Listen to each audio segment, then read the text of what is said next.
noite. A mais uma noite. Eu sou a Denise, para quem não me conhece ainda, nova trabalhadora da casa. E quero dar um recadinho para vocês, que nós temos aqui ainda para esse mês. Sábado nós temos a nossa programação lá na rádio, tá? Todo sábado às 8 horas, lá com o Rick Tosta e convidados. Esse sábado é o Álvaro Mesquita, né? Acompanhado junto com o Dagoberto, meu pai. Estamos com a ação. O Edson também. É o Edson que vai ver se ele vai. É, mas ele vai. Tá pensando. Já deu joinha lá, já vai. Nós estamos fazendo ação entre amigos para ajudar em umas obras aqui dentro da casa mesmo, para melhorias até para conforto de vocês também, tá? Então a rifa já está correndo, é a rifa de nome.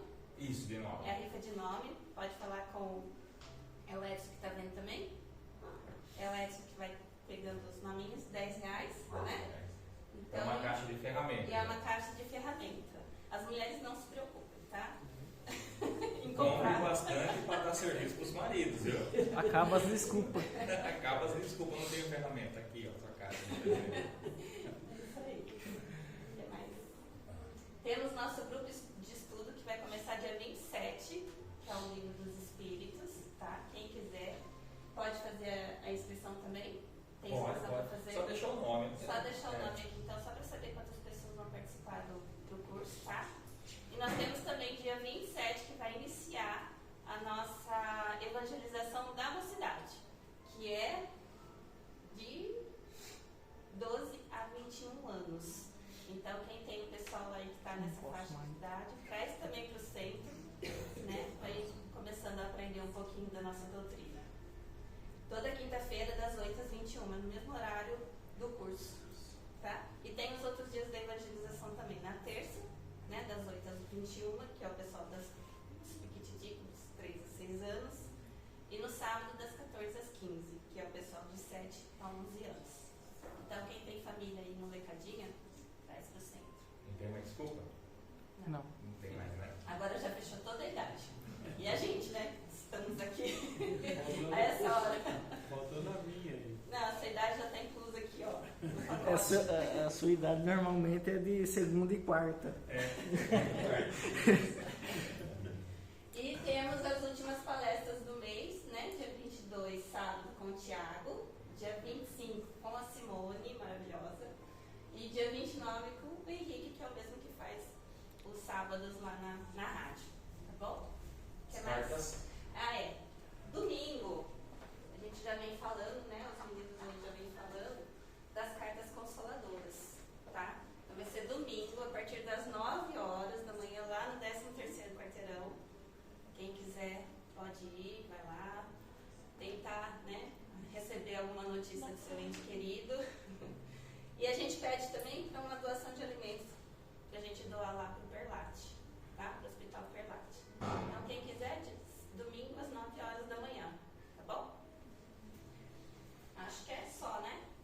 E Mais sorteio. Vamos lá para o sorteio. Sr. Edson. 28. Do 1 ao 28. 8. Número 8. Não. Hoje tem umas bíblias aqui, ó. Tem que eu preciso do morgado desse livro no sorteio. Sabe aquele livro que o Chico mandou bater na cabeça? Quem é 8? 17? Ponto. Tem Tem entretenimento. De 1 a 28? 26. 26? De 1 a 28? 2?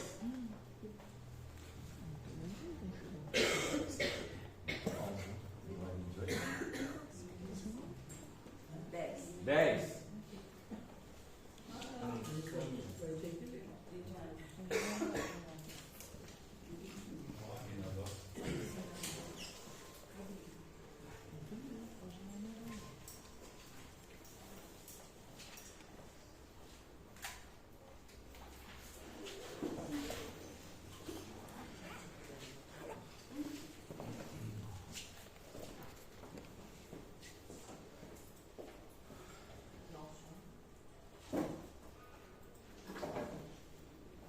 Vamos todos fechando nossos olhos.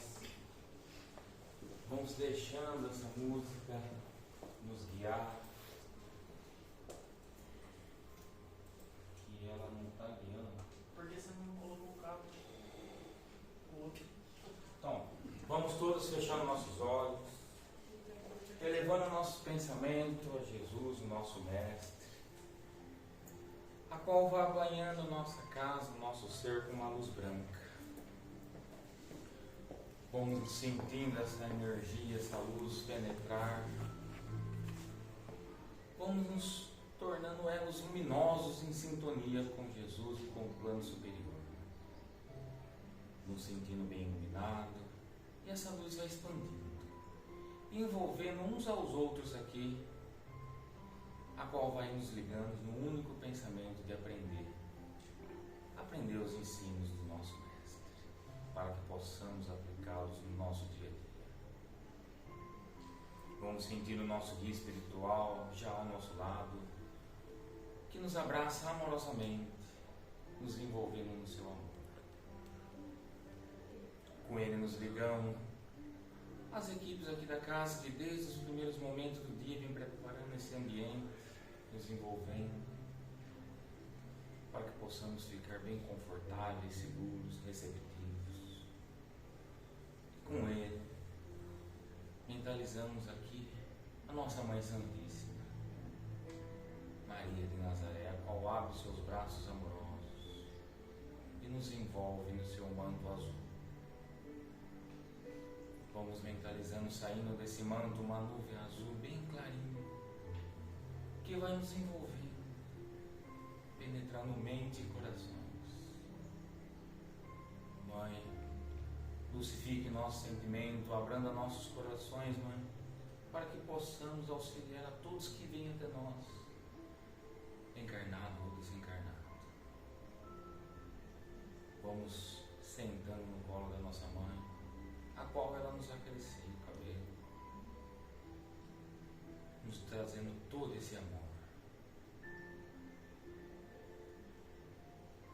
Sentindo todo esse amor da nossa Mãe,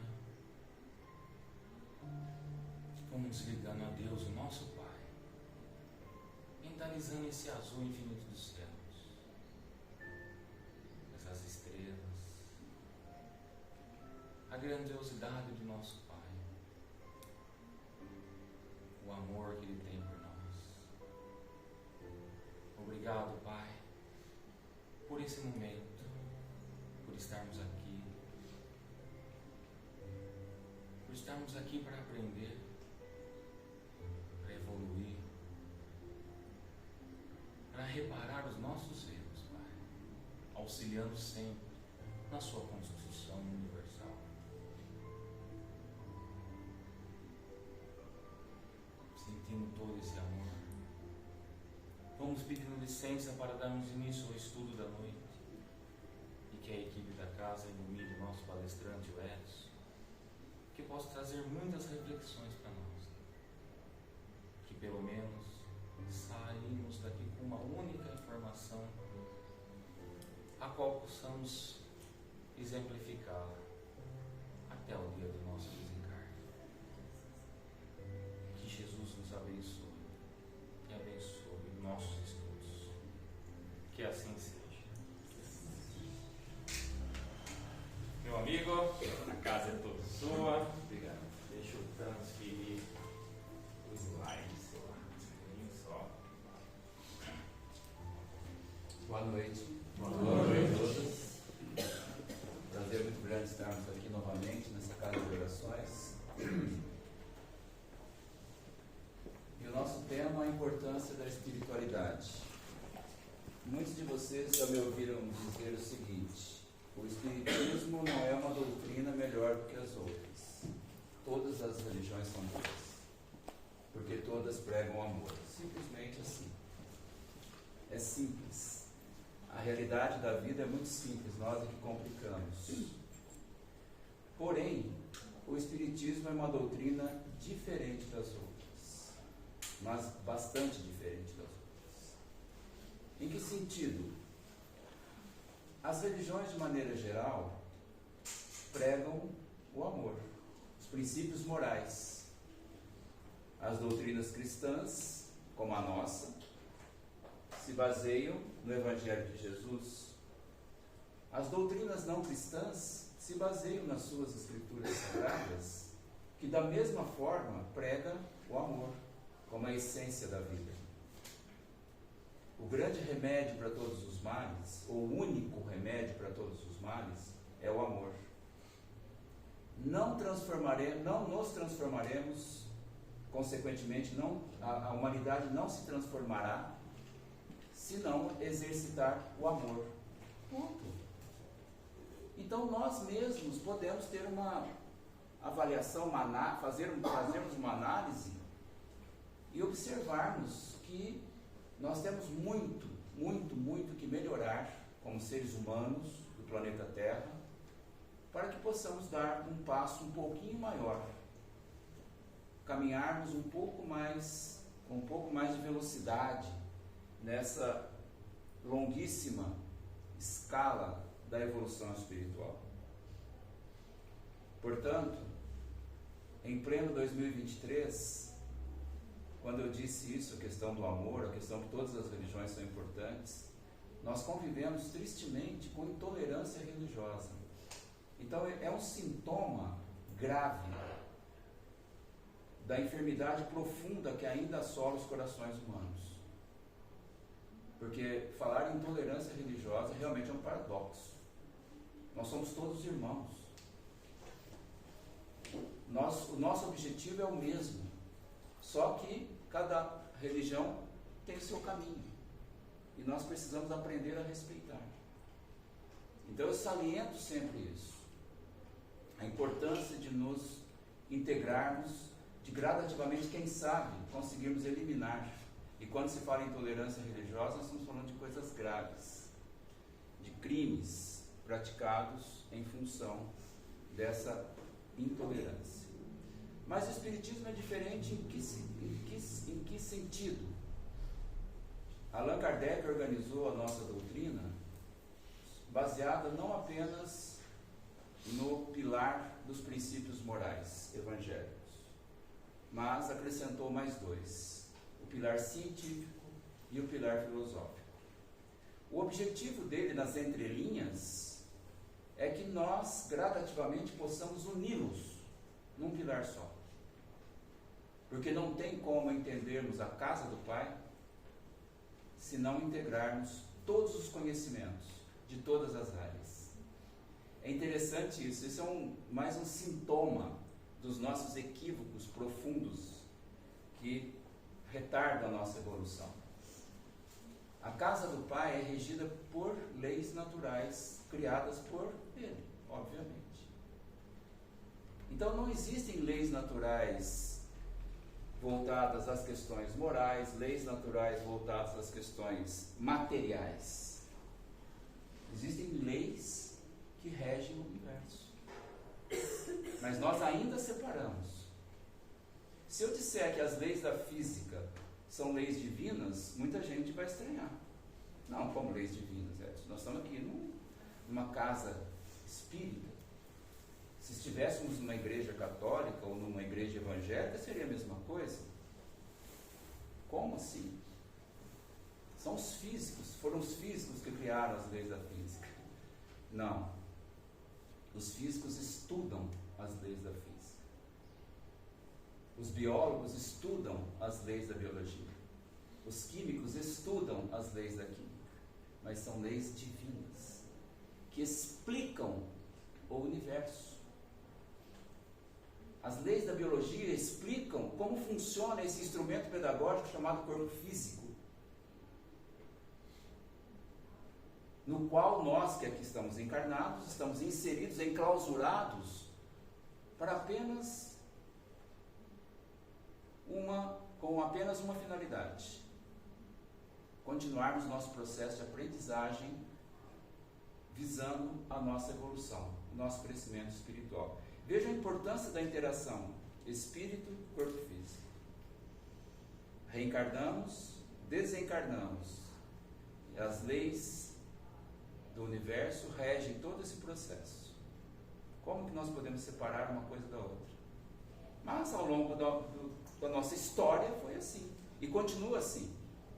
E continua assim. Mas nós espíritas precisamos tomar cuidado para não descaracterizarmos aquilo que Kardec criou, organizou com muitíssima sabedoria, com muito conhecimento, orientado, acompanhado pelos espíritos da codificação. Então foi uma equipe bastante importante, mas coordenada por Kardec, um espírito preparado ao longo de séculos e séculos para a missão que cumpriu. E continua a cumprir, obviamente. Kardec não está, bom, bem nós não sabemos, né? Pode ser que ele até esteja reencarnado no planeta, mas ele está por aí, né, junto conosco, continuando o trabalho, árduo trabalho. Bem, o Kardec deixou bem claro também, escreveu lá na Gênese, que nós devemos acompanhar o progresso da ciência. E se mesmo em algum momento a ciência demonstrar que algum conceito espírita esteja errado, nós devemos mudar esse conceito conforme a ciência. Nós não podemos nos esquecer disso, porque senão nós vamos continuar naquela toadinha dogmática, na qual nós permanecemos durante séculos, envoltos por um processo dogmático, impositivo. O Espiritismo não é isso. O Espiritismo é muito diferente disso. O Espiritismo nos dá plena liberdade de pensarmos o que acharmos que devamos pensar. De, muitas vezes, ressaltarmos algo ou discutirmos no bom sentido, conversarmos, tentar entender alguns conceitos. Alguns interpretam de uma forma, outros de outra. Isso faz parte do processo espírita, porque o processo espírita envolve ciência. Ciência é uma discussão constante. Não existe nada fechado na ciência. A ciência é aberta, totalmente aberta. O Espiritismo também é ciência.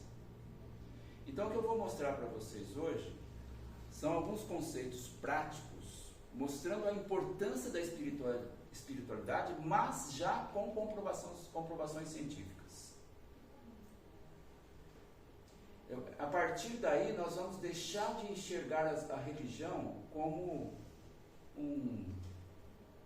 com os seus rituais, como uma obrigação que temos, né, em respeito aos nossos superiores espirituais, estarmos nos nossos templos religiosos para orarmos.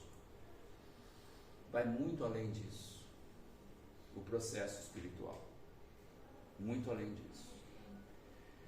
É importante que eu coloco aqui no início um pensamento de Joana de Ângeles, que nos diz o seguinte: a iluminação interior, porque dilui toda a sombra de ignorância no íntimo do espírito, trabalha pela vitória sobre o medo em todas as suas expressões.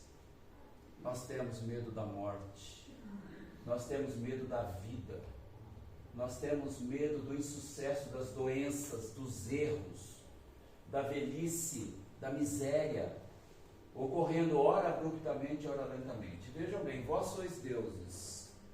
Deus, os espíritos superiores, são luzes. Está certo o que eu falei? Não. Todos nós somos espíritos de luz. Porque nós somos verdadeiramente filhos de Deus. Nós somos uma centelha da energia suprema. Se nós interiorizássemos isso, nós não teríamos tantos problemas, tantas enfermidades como temos. Principalmente as enfermidades psíquicas. Porque muitas vezes a nossa autoestima vai lá no chão. Aí seria o caso de alguém chamar: escuta, você é uma centelha de Deus, levanta-te, força. Nós precisamos refletir isso, essas questões. Quem somos nós? Nós somos espíritos, filhos de Deus de verdade. Mas há quantos séculos nós repetimos isso? Outras doutrinas também repetem. Deus é nosso Pai, e é mesmo. Mas nós temos que não só achar interessante, bonito falar Deus é nosso Pai, é vivenciar. Se Deus é nosso Pai, nós somos luzes. Nós temos o poder.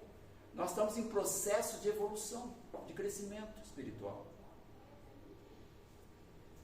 Então nós poderemos, ao longo do tempo, eliminar todos esses medos, todas as nossas imperfeições, em todos os sentidos, as imperfeições morais, obviamente, porque nós somos luzes.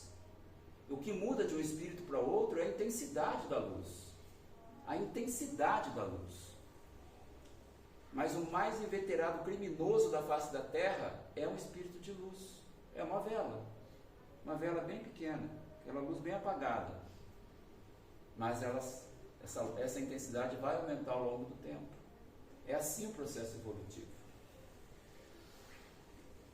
Então vejamos ali, a iluminação interior, ela dilui a sombra de ignorância no íntimo do espírito. O processo de aprendizagem, de evolução, ele só tem um caminho. E o Kardec deixou isso bem claro para nós, quando ele escreveu: somente a educação, mais do que a instrução, poderá transformar a humanidade. Instrução entendamos como tudo aquilo que nós aprendemos no sentido de evoluirmos intelectualmente, de termos uma profissão. Por exemplo, simples assim, as matérias que nós estudamos nas escolas, desde o ensino fundamental até a universidade. Isso é instrução. A educação, ela encerra tudo, o todo. Por isso nós chamamos a educação integral, educação holística. As questões intelectuais e as questões morais. Espíritas, amai-vos, eis o primeiro ensinamento. Instruí-vos, eis o segundo. Esse é o caminho da evolução. Então, diante disso, cabe-nos, dentro desse processo evolutivo, aumentar cada vez mais a luz. E como que a gente aumenta essa luz? Aprendendo a amar. E como que se aprende a amar? Conhecendo a realidade da vida. Da nossa vida como espíritos, não apenas a vida do corpo físico. A vida do corpo físico é um detalhe. Que interessa aqueles profissionais da área da biologia, da saúde, precisam saber detalhadamente o funcionamento do corpo físico. Mas o mais importante nesse processo todo é conhecermos a vida, que eu sempre coloco um V maiúsculo, que é a vida do espírito. Conhecer a anatomia e a fisiologia do perispírito. Que a ciência um dia nos explicará detalhadamente tudo isso. A gente já sabe muita coisa pelo espiritismo, mas a ciência chegará lá também. Não tenhamos dúvida disso. Então esse é o segredo. E jogarmos luz dentro de nós, nas mentes e corações, através de um processo de aprendizagem, de educação. Não existem milagres. Nós temos um livre-arbítrio. E cada um de nós escolhe a velocidade que queira no seu processo evolutivo. Isso tem que ser respeitado. Tudo tem que ser respeitado. A humanidade como um todo precisa aprender a respeitar o livre-arbítrio do próximo. É isso que falta no seio da humanidade. Em todos os sentidos. Nós somos diferentes mesmo. Não tem novidade nenhuma. Não existe um espírito igual ao outro. Nenhum espírito igual ao outro. Existem diferenças menores, diferenças maiores, diferenças muito grandes, mas tem que ser respeitado. É assim o processo evolutivo. Bem, entrando já na questão científica, Jung, o pai da psicologia analítica, ele já estudara a intimidade psicológica humana. Ele concluiu que possuímos uma função religiosa natural. Vejam bem, quando a gente vai buscar na ciência questões relativas à espiritualidade, a gente encontra. E a tendência, isso já é estatístico, é crescer cada vez mais o número de pesquisadores, de cientistas que estudam as questões que transcendem a matéria. Que coisa boa, que boa notícia. É crescente. O número de artigos científicos publicados em revistas científicas todos os anos cresce. Que bom, que bom. Então, mas Jung já determinou isso. Nós temos uma função religiosa natural. E que nossa saúde estabilidade psíquica e manifestação adequada dos instintos depende dos sentimentos de espiritualidade. Então nós estamos partindo, através dessas informações, para o lado prático das religiões, da espiritualidade, independentemente da religião. Porque os cientistas estudam a espiritualidade, independentemente da religião. Eu afirmo para vocês que muitos que estudam essas questões são espíritas. Muitos médicos, psicólogos e outros profissionais da saúde são espíritas, mas não necessariamente. Aqui em Botucatu nós temos na Faculdade de Medicina, nasceu em Botucatu um núcleo da Associação Médico Espírita. Já faz há muitos anos. E esse núcleo, essa Associação Médico Espírita, esses profissionais da saúde, não apenas médicos, repito, eles fazem pesquisas científicas. Houve uma pesquisa na faculdade, eu já disse em outros centros aqui isso, em que estudou-se o efeito do passe espírita no tratamento da ansiedade. E o resultado foi positivo. O grupo de pacientes com ansiedade clinicamente constatada, o grupo que tomou passe teve um efeito, sofreu um efeito positivo no tratamento da ansiedade. Esse trabalho foi publicado numa revista científica médica, não foi numa revista de religião, de espiritualidade, foi numa revista científica médica. E publicar um trabalho numa revista científica não é simplesmente mandar o trabalho para publicação. Ele é submetido a um grupo de especialistas que vão analisar se o projeto foi feito de forma adequada, sob a ótica metodológica, etc, etc, etc. E mais um sinal que eu acho muito positivo, que muitos pesquisadores, às vezes, eles estudam baseado nos conceitos espíritas, mas quando eles vão publicar em revistas não espíritas, eles escondem a palavra espírita, espiritismo. O pessoal de Botucatu não, colocou o efeito do passe espírita no tratamento da ansiedade. Está lá publicado em inglês, numa revista médica, numa revista científica médica. Bem, conforme a Associação de Escolas de Medicina, vejam bem isso aí, dos Estados Unidos, a espiritualidade é reconhecida como um fator que contribui para a saúde de muitas pessoas. Hoje a gente vê de um lado, do outro lado, digamos assim, um afastamento significativo de muitas pessoas das questões espirituais, das religiões. Foi muito bom a Denise ter colocado aqui, a Denise chamou a atenção. Vamos lá, tem aula para criança, para jovem, para todas as idades. É isso aí, fantástico. É isso que nós precisamos. A gente observa que a juventude está muito frágil. Eu estou dentro da universidade, não, hoje estou aposentado, mas fiquei 36 anos trabalhando com jovens, dando aula, continuo acompanhando o processo. É impressionante a mudança dos jovens de hoje em relação ao passado. Não é rebeldia, não é nada disso, muito pelo contrário. É fragilidade. Mas o que a gente observa concomitantemente? Um afastamento das religiões. Existe uma correlação entre uma coisa e outra. E vocês verão que eu vou mostrar um trabalho aqui, um resultado de um trabalho científico, mostrando exatamente isso. É grave.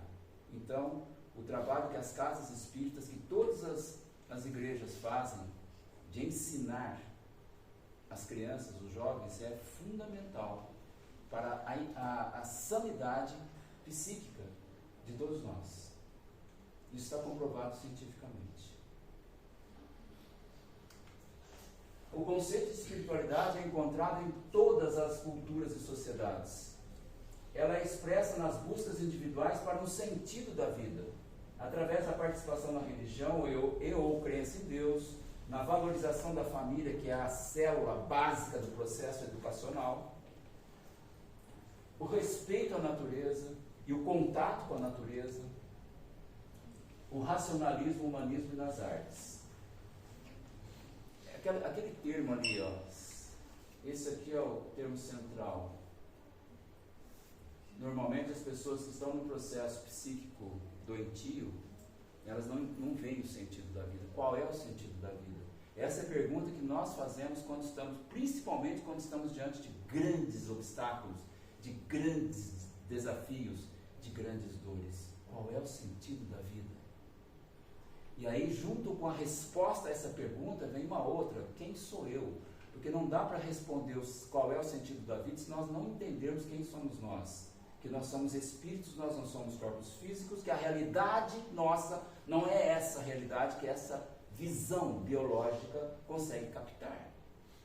Nós somos espíritos num processo de aprendizagem, num plano de matéria densa. É isso. É aquilo que eu já disse outras vezes aqui mesmo. É como se ali fosse o berço, aqui o túmulo, tem uma parede ali, outra parede aqui, a gente não consegue enxergar nem aquém do berço, nem além do túmulo. Esse é o grande problema, não dá para entender o sentido da vida mesmo. Enquanto nós não ensinarmos as pessoas a derrubarem esses dois muros, entenderem que existe vida antes do berço e vida depois do túmulo, nós não vamos entender o sentido da vida. E vamos continuar cada vez mais doentes. Grande parte das enfermidades decorrem do nosso processo mental. Tanto as psíquicas como as físicas. Não todas, mas uma boa parte. Principalmente aquelas mais graves. A gente vai ver alguma coisa nesse sentido. Todos esses fatores podem influenciar na maneira como os pacientes e os profissionais da saúde percebem a saúde e a doença. Então, hoje existe um trabalho muito grande também dentro do processo educacional nas ciências da saúde, no sentido de levar a questão espiritual para a sala de aula. Até nós ficamos muito contentes na Botucatu, que esse ano, depois de muita luta, principalmente desse pessoal da Associação Médica Espírita, foi introduzido no currículo da medicina, da enfermagem talvez também, não tenho certeza, mas foi introduzido a disciplina Medicina e Espiritualidade. Então isso foi uma vitória muito grande, e isso tem acontecido em muitas escolas das ciências da saúde. Isso é uma notícia boa, né? Não são só notícias ruins, tem notícias boas também. É fundamental, principalmente os profissionais de saúde, que agem, que trabalham com pessoas que estão no auge da fragilidade psíquica. É muito importante isso, é fundamental. A humanização das ciências da saúde. Veja, aqui já entramos no resultado de pesquisa realizada nos Estados Unidos por esse pesquisador Kenning. Foi constatado que 90% dos pacientes disseram que as crenças religiosas e suas práticas são importantes formas pelas quais eles podem enfrentar e aceitar melhor suas doenças físicas. E quando essa questão da espiritualidade é levada ao doente, acelera-se o processo de recuperação. Essa é uma questão muito importante. E quando se leva também as terapias energéticas, por exemplo, o passe, observe-se, já disse um resultado. Tem um outro também, que está sempre na minha mente, feito na Faculdade de Medicina de Uberaba, pelo pessoal da Associação Médica Espírita de Uberaba também, Faculdade de Medicina de lá. Eles trabalharam em UTI infantil. Um grupo das crianças em UTI tomavam passe, outro grupo não. O grupo que tomou passe ficou 7 dias menos na UTI que o grupo que não tomou passe. Vejam. Então, o espiritismo não tem ritual, nós espíritos sabemos disso. Mas muita gente acha que tomar passe, tomar água fluidificada é ritual. Não é. É uma terapia comprovada cientificamente em várias pesquisas. Eu citei 2, tem muitas. E lá em Uberaba, é interessante, os jovens, os estudantes espíritas, eles dão passe nas enfermarias do hospital. Para quem quer, óbvio. Então eles chegam, nós somos espíritas, nós estamos oferecendo para o senhor, para a senhora, passe espírita. A senhora aceita? A senhora aceita ou não aceita? 90% aceita. Obviamente a minoria é espírita, né? Em tudo. Nós somos minoria. Então, olha que bacana também, né? Notícias boas. Na Faculdade de Medicina da Unifesp, em São Paulo, essa disciplina que foi introduzida esse ano em Botucatu, existe desde 2007, só uma notícia também. A espiritualidade poderia ser definida, então, como uma propensão humana a buscar significado para a vida. por meio de conceitos que transcendem o tangível, transcendem a matéria. Um sentido de conexão com algo maior que si próprio, que pode ou não incluir uma participação religiosa formal. Agora, um conjunto ali, em poucas palavras, conclusões de várias pesquisas. Várias pesquisas científicas mostraram que a prática religiosa pode oferecer benefícios sobre a pressão arterial, função imunológica, depressão e mortalidade. Uma outra pesquisa, cientistas avaliaram os efeitos da prece intercessória em 393 pacientes internados em unidades coronarianas. A prece é outra coisa, né? Muita gente faz de uma forma mecânica até. Aí eu aprendi, papai e mamãe me ensinou que eu tenho que rezar antes de dormir para levantar. Reza repetindo palavras, nem se conectando naquilo que deveríamos conectar. É óbvio, isso acontece com muita gente, coisa que acontece conosco. Mas aí veja o efeito objetivamente mostrado. O grupo de enfermos que recebeu a prece apresentaram doença com menor gravidade. O grupo que não recebeu necessitou com maior frequência de assistência ventilatória, antibióticos e diuréticos. Então a prece funciona. Desde que não a façamos repetindo mecanicamente. A prece é a emissão de vibrações de amor através de ondas eletromagnéticas emitidas pela mente. Pela mente, não é pelo cérebro. Porque a mente é nossa, é do espírito. O cérebro é nosso também, enquanto nós estamos dentro desse corpo físico. Depois ele se desintegra. Então cérebro e mente, obviamente, eles funcionam em conjunto, óbvio. Mas quando nós desencarnamos, não é porque nós não temos mais o cérebro físico, que nós deixamos de pensar o que alguma coisa mude em nós. Nada muda. É isso. Se nós não entendermos isso, fica realmente difícil entender reencarnação ou a vida eterna, né? É a mente que pensa.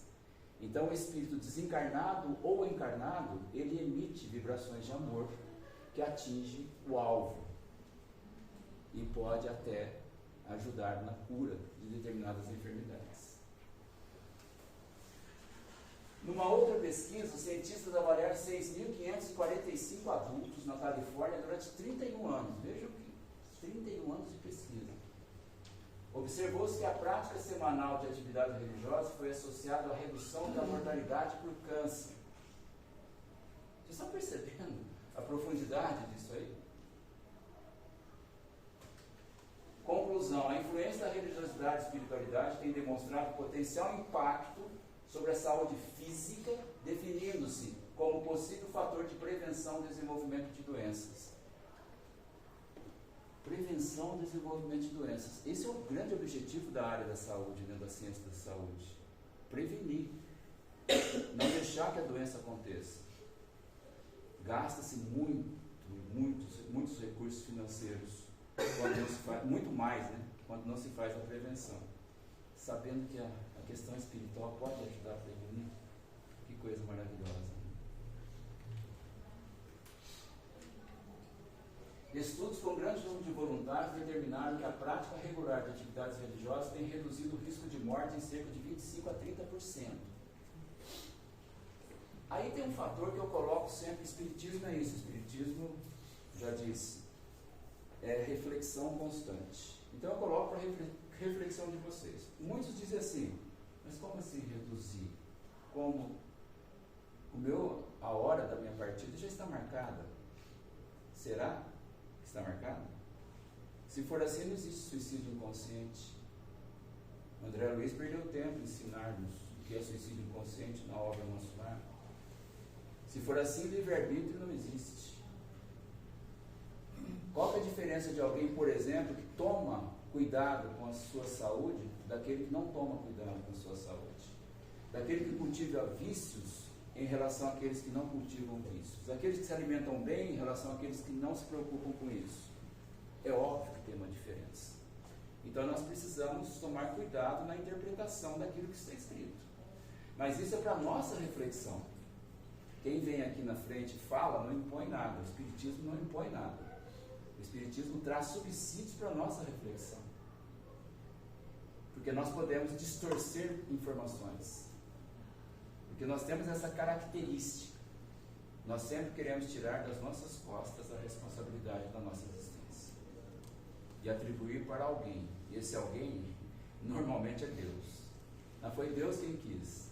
Não, fui eu que fui imprevidente, que fui imprudente, que não tomei cuidado com esse mecanismo que Deus me concedeu para passar uma fase do meu processo evolutivo pisando a crosta do planeta Terra.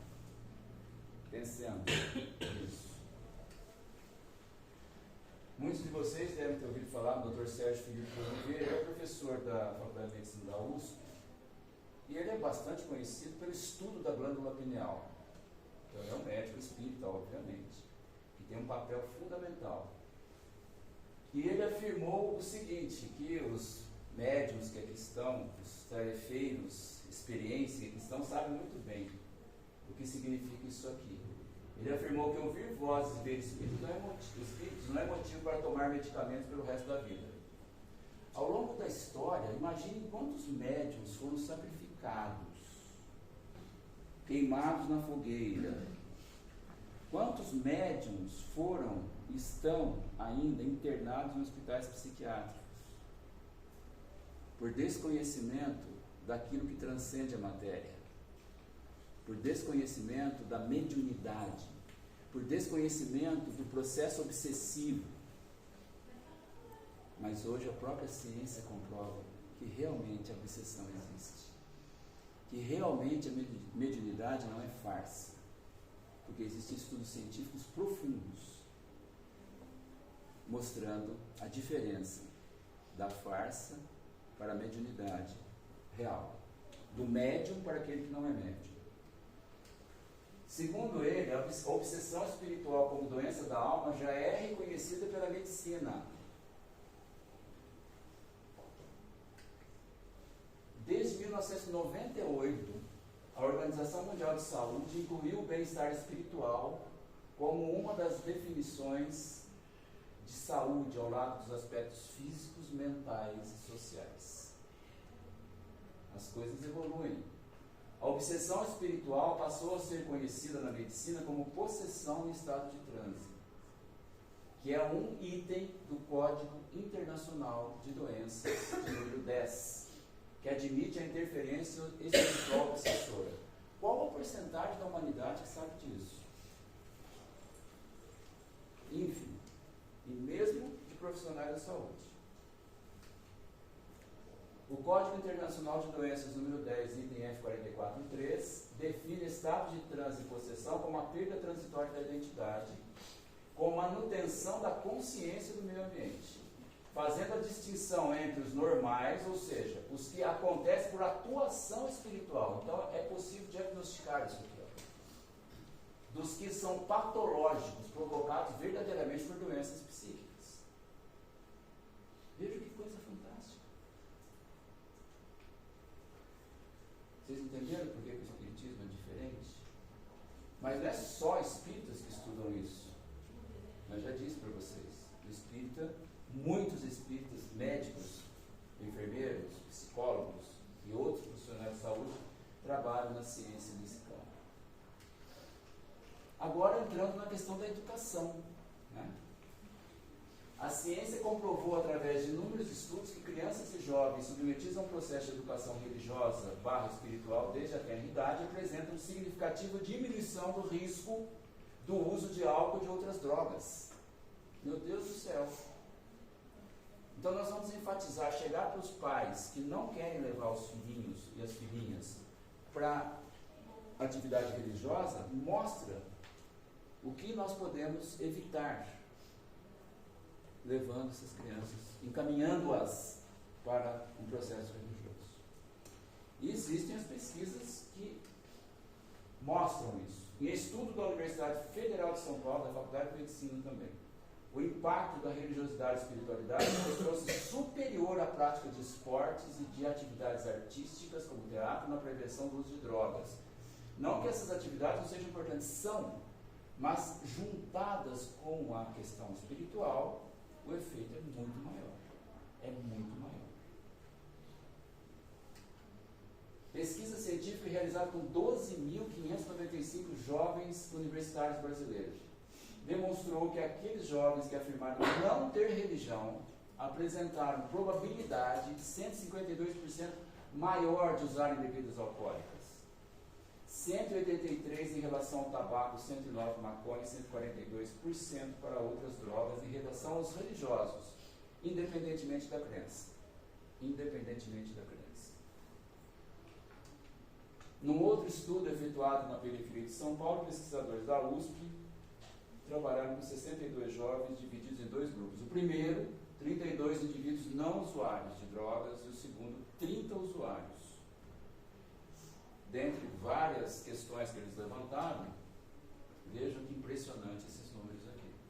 Constatou-se que 81% do grupo de não usuários eram religiosos praticantes, enquanto que no grupo dos usuários apenas 13% seguiam alguma religião. Eu tenho certeza que se nós mostrarmos isso, vou repetir mais uma vez, porque isso é muito importante para os pais e familiares, mostrar isso aqui vai encher a evangelização das casas espíritas, das igrejas católicas, ou seja, de todas as crenças. Está aí. Porque não se previne. Depois que acontece, não adianta chorar.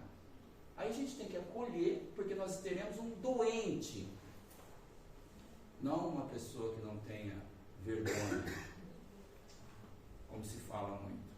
É um enfermo.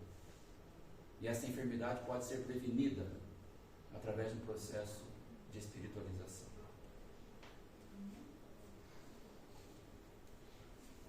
Esse trabalho é feito pelo Alexandre da AME, Associação Médica Espírita também. Bem, saindo da questão educacional, tentem gravar aqueles dois números, 81 e 13. Né? Vou voltar ali para vocês. Ó, grava ali, ó. 81 dos não usuários eram praticantes, religiosos praticantes.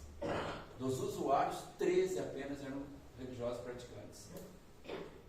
Contem essa história para o pessoal. Essa palavra é uma palavra-chave, perdão. Na aprendizagem do amor, não tem como não trabalharmos o perdão. E realmente, todas as nossas transformações morais são muito difíceis, muito demoradas, normal, isso é normal. Mas o importante é que trabalhemos as nossas mentes. Lembrando aqui que perdoar não é esquecer, isso é amnésia.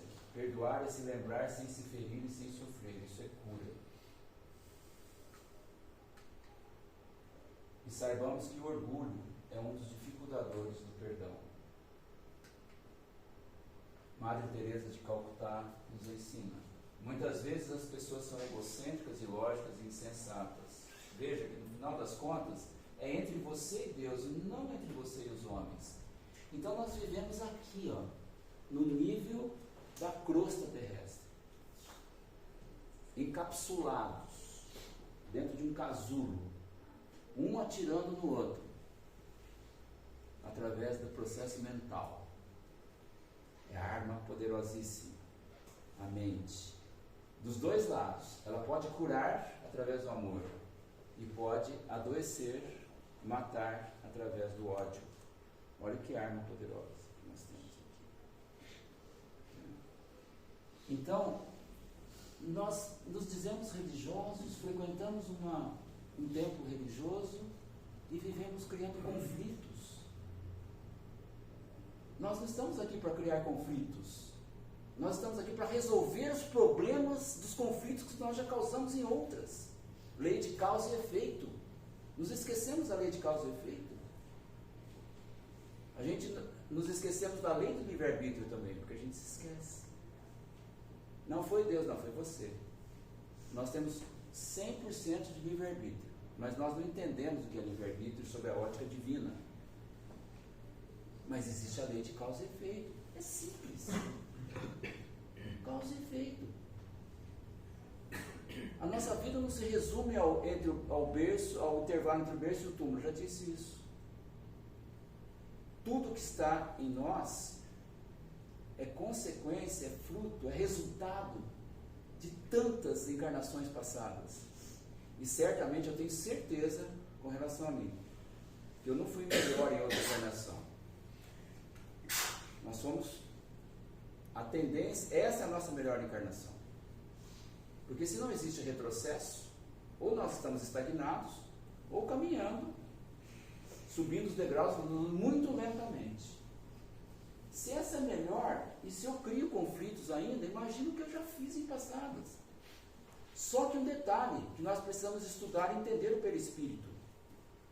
Tudo que nós fizemos de errado no passado, as energias negativas produzidas por esse processo, continuam no nosso perispírito, lesionam o perispírito, adoecem o perispírito. E quando encarnamos, essa doença atinge o corpo físico. É simples assim. Resolver uma doença sob a ótica da medicina não significa que nós a curamos. Porque a medicina trabalha no corpo físico. E com a evolução que está, ela sarou. Passa um tempo e volta, porque ela não foi curada no perispírito. Mas quem que vai curar no perispírito? Eu. Nós. Nós causamos a lesão. Nós podemos curá-la. Através da vontade, do pensamento, do processo mental. É essa a dinâmica da evolução. Quando que nós vamos despertar a consciência para isso? Então, não perdoar significa guardar mágoa. Mágoa é o sentimento que causa a doença. É simples assim. Ponto. Ah, mas será? A ciência demonstrou que sim. É isso que a gente vai ver. Pesquisas científicas comprovaram que a mágoa pode causar doenças físicas e psíquicas, como depressão, dores musculares, hipertensão e até câncer. Quem sabe, com essas informações, a humanidade possa se estimular a trabalhar mais o perdão e a evitar os conflitos. Guardar mágoa é como tomar um copo de veneno e esperar que o outro morra. É verdade ou não é? Acho que essa frase é um bom estímulo para nós também. Né? O médico alemão Dr. Hammer estudou 20 mil pacientes com câncer e constatou que todos tinham em comum algum tipo de conflito psicoemocional anterior à instalação do tumor, geralmente alguns anos antes. Um conflito que nunca foi resolvido. Então isso nos alerta, não deixemos conflitos sem solução. Por mais difícil que seja, trabalhemos com muita paciência, com muita calma e tentemos resolvê-lo. Não levemos para a próxima, que já chega. Está pesada a mochila. Cada conflito é uma pedra que a gente joga na mochila. Aí como é que a gente vai subir o degrau da escala da evolução? Como a gente vai subir? Fica difícil. Tem que tirar pedras, não colocar mais. Ele observou que a solução do problema implicava na paralisação do crescimento do tumor. No outro trabalho na Universidade de Rockefeller, nos Estados Unidos, o perdão pode reforçar o sistema imunológico, reduzindo a produção de cortisol, que é o hormônio do estresse. Acho que muitos de vocês, os médicos, normalmente pedem, né, nos nossos exames de sangue para fazer dosagem de cortisol. Ele denota, conforme o nível de estresse maior. Vejam que o perdão pode reduzir o nível do hormônio do estresse. O Dr. Colin Tipping, um dos pesquisadores dessa equipe, ele disse o seguinte: com a nossa mente focada na guerra contra o câncer, é difícil imaginar que algo tão suave e gentil como o perdão poderia ser a resposta para esse problema. Agora é importante deixar bem salientado, né, que a mágoa seja um agente causal. Não, é um dos, certo? É um dos. É um conjunto de fatores ambientais e emocionais psíquicos.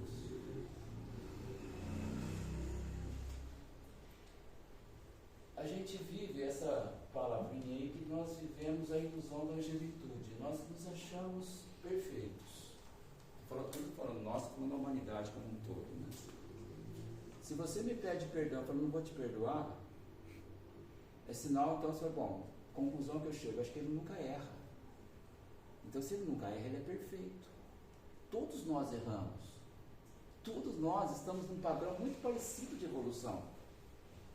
Todos nós cometemos erros.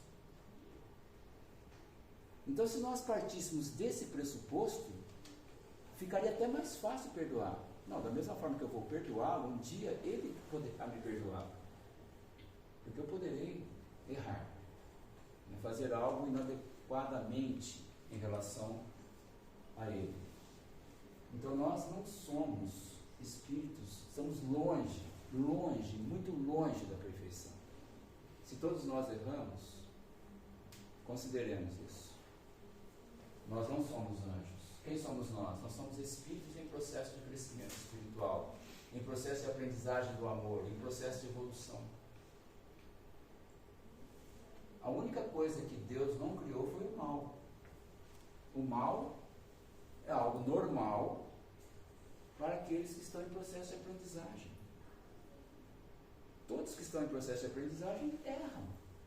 À medida que a gente vai aprendendo, vai errando menos, cada vez menos. Principalmente sob a ótica moral, né? Aprendizagem moral. A gente vai errando cada vez mais. Mas esse exercício é importante. Nós não estamos aqui numa colônia de férias. Isso aqui, a Terra não é uma colônia de férias. Nós não estamos aqui para nadar em mar de rosas. Isso aqui é uma escola. É um hospital-escola, melhor dizendo. Porque nós não somos doentes. Porque vós sois deuses. Jesus já nos disse. Mas como nós não somos deuses plenamente, estamos longe disso, somos deusinhos, em processo de crescimento, nós erramos. E o erro é igual ao mal. Deus é o amor. É simples. É o amor. O amor é Deus. Vós sois deuses. Então nós estamos num hospital-escola. Estamos enfermos, não somos enfermos. Qual a natureza de nossas atitudes? Essas são as perguntas que nós devemos fazer para nós mesmos. Por que eu agi de tal forma hoje com meu colega de trabalho? Por que eu dei aquela resposta atravessada para aquele meu amigo? Etc, etc, etc. A pergunta que nós devemos fazer para nós mesmos. Por que eu me comporto assim? Por que eu tenho tanta dificuldade de perdoar? E trabalhar a mente. Trabalhar a mente tendo paciência conosco mesmos. E demora. O processo é complexo. O que se pode esperar de nós? A angelitude. A perfeição. Não tem como. Ah, mas eu não quero ser perfeito. Você vai ser perfeito. Queira ou não. Não, perfeito. Vai demorar, mas vai ser. Não tem como. Vós sois deuses. Ou Jesus estava errado. O que predomina nos mais hoje, por enquanto, por isso que eu digo, não vamos esquecer, né? Está longe. Olha o que predomina em nós: apego, orgulho, egoísmo, vaidade, agressividade, mesquinhez, intolerância, ignorância, arrogância, cobiça, ambição, pontinhos, pontinhos e pontinhos, porque ninguém é de ferro. Né?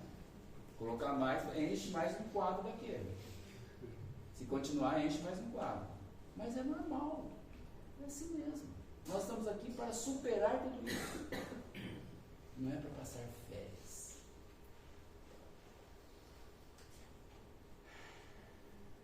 E como nós temos dificuldade em aprender as questões morais. Se nós tivéssemos a mesma facilidade que temos de evoluir intelectualmente, se moralmente nós estivéssemos no mesmo nível da evolução tecnológica, imaginem Imagine aonde nós já estaríamos. Mas por que a gente tem tanta dificuldade de aprender as questões morais? 2023 anos depois de Cristo, que nos ensinou e ensina com tanta maestria, com simplicidade, com exemplos. E quando a gente fala em perdão, aí está o exemplo magno, didaticamente falando, pedagogicamente falando. Ele pediu para o Pai nos perdoar no momento de máximo sofrimento físico, pregado à cruz em agonia. E eu não te perdoo por isso. Porque nós pregamos Jesus na cruz. Porque nós não entendemos o recado que ele nos trouxe, o ensinamento do amor. Essa é outra coisa que a gente precisa colocar o pé no chão e pensar muito bem nisso. É a maneira que eu vejo e deixo para reflexão. É muito cômodo dizer, Jesus morreu na cruz para me salvar. Eu pergunto, me salvar do quê? Eu que tenho que corrigir as minhas imperfeições. Ele nos ensina. Nunca se conjuga o verbo no passado, quando se trata das questões espirituais. Jesus vive, Jesus ensina há milênios. E até hoje nós não aprendemos a amar. Essa foi a missão dele. Sem necessidade de reencarnar, ele reencarnou para nos ensinar com simplicidade, sem complicação nenhuma, o amor. E cá estamos, tropeçando, levantando, com dificuldade de entender o que é amor. Apesar de termos desenvolvido a inteligência artificial, nós não conseguimos aprender a amar. É paradoxal. É paradoxal. A gente pendura Jesus no peito, o crucifixo aqui, coloca uma imagem dele na parede de casa. Todos os dias a gente vem aqui, a gente vê a imagem, vê em casa, vê no livro, no Evangelho, estuda o Evangelho, de trás para frente, de frente para trás. Né? Carrega 2 debaixo do braço, se eu perder um, tem o outro. Mas só que não entende. Não entende. A gente sabe até onde tem a vírgula, o ponto e vírgula, o parágrafo, o título de cada capítulo. Mas continuamos com dificuldade de perdoar, com dificuldade de aprender a amar, como ele ama, tudo e todos, indistintamente. A divindade pressupõe isso. E eu, por mim, eu digo, estou longe disso, muito longe disso. Conclusão baseada no exemplo de Jesus: quem pratica o mal não sabe o que faz. Ponto. Então perdoe. Quem pratica o mal não sabe o que faz. Foi isso que Jesus disse pregado à cruz para o Pai. Pai, perdoa, eles não sabem o que fazem.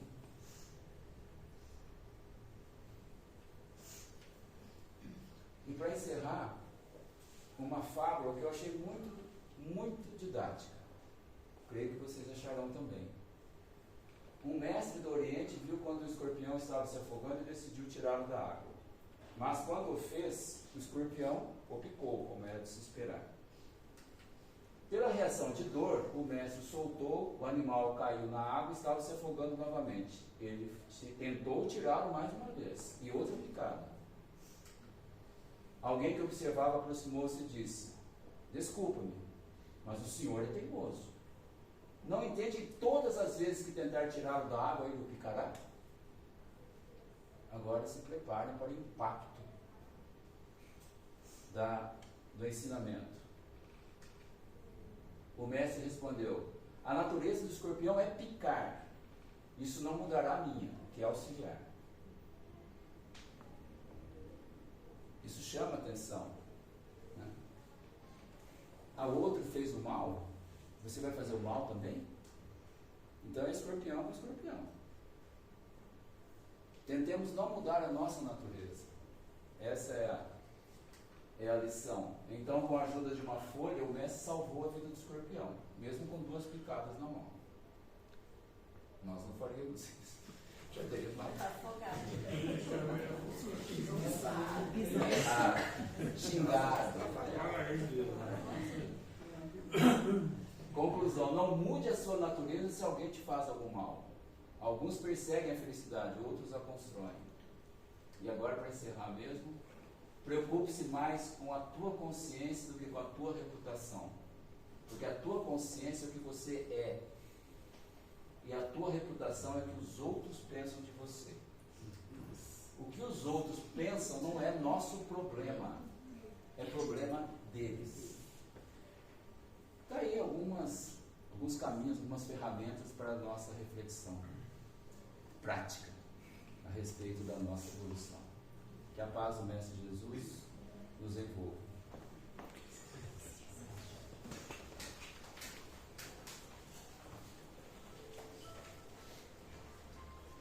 Queridos irmãos e irmãs, mantenhamos a concentração, sintamos o envolvimento dessa energia maravilhosa que circula nessa casa de orações e com nossas mentes conectadas ainda aos mentores espirituais aqui presentes, que possamos agradecê-los, bem como aos trabalhadores encarnados dessa casa, desse oásis espiritual, pela oportunidade que nos dão de estarmos reunidos fraternalmente,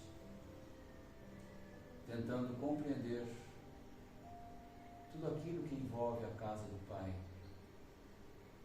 e compreender cada um de nós, a nossa existência, o sentido da vida, a razão de aqui estarmos reencarnados mais uma vez. Que bom que temos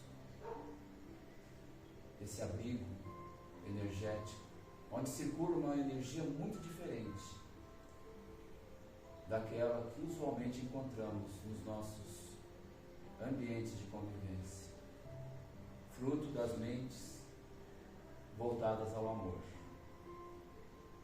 E para encerrarmos, que possamos juntos praticar um ato de caridade, de fraternidade, de amor ao próximo, irradiando um quanto da energia que aqui circula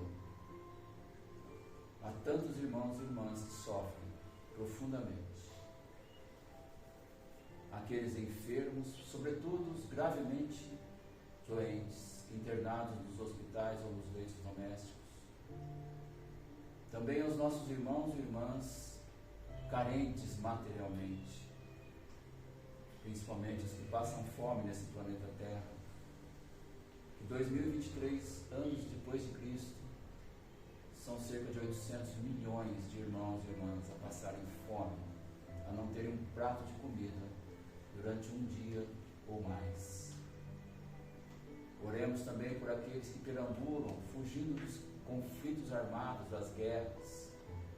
São 110 milhões de irmãos e irmãs sem um lar, crianças, jovens, adultos, idosos, não importa a idade, sofrimento atroz. E oremos por todos aqueles que, independentemente da razão, sofrem. E também pelos desencarnados, principalmente os que se encontram na fase de perturbação pós-desencarnação. Consequência, dentre outros fatores, do desconhecimento da realidade da vida. Que a paz do Mestre Jesus, o Mestre do Amor, envolva todos esses irmãos e irmãs, bem como todos nós aqui presentes.